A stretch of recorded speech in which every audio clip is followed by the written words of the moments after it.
Fueled by Deathcast.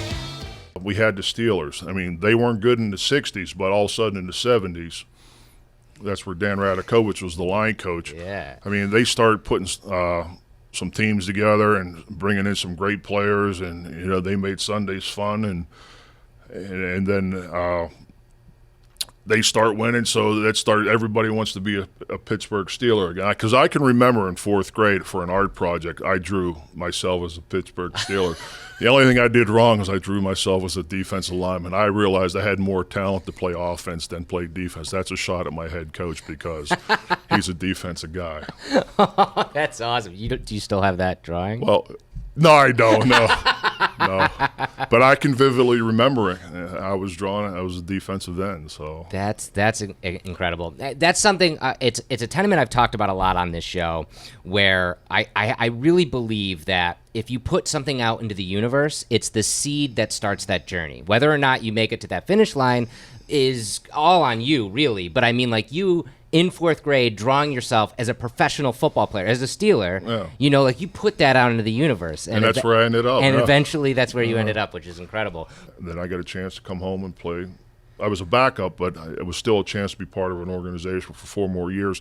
And it gave me a chance to retire on my terms, because that's when it's easy. When you're forced out of the game by an injury, or you get cut and you think you can still play, that's when it weighs on your mind. But with me, I had enough. I was getting off the roller coaster because I knew it was time. You hung up your cleats on your own, on my own terms. And that's probably why I was at ease with it. That's great. And speak a little bit about that. Being able to come back to the place that you grew up and be that kid in fourth grade, drawing yourself as a Steeler, and now you get to play for the Steelers. Like, did you have any way of tipping that scale to make that happen, or was that a surprise?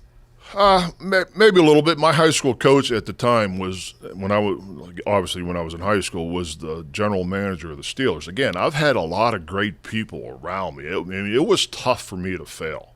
Really, it was. So Coach Donahoe was the general manager of the Steelers. So, and he told me, he says, "Hey, we can bring you in, but you still have to make the team." I said, "I'll make the team." And then I got a chance to play 4 more years. And then when coming into the last game, I needed 2 surgeries in the offseason. Wasn't playing that much. And the reason I came back for 15 would have been great, because I broke my foot in my 15th year. And again, I didn't want to retire on an injury, because that'll weigh heavy on your mind. So I said, if I can come back and get 1 more year in and walk away from the game on my terms, that would be a career. And that I was able to do that.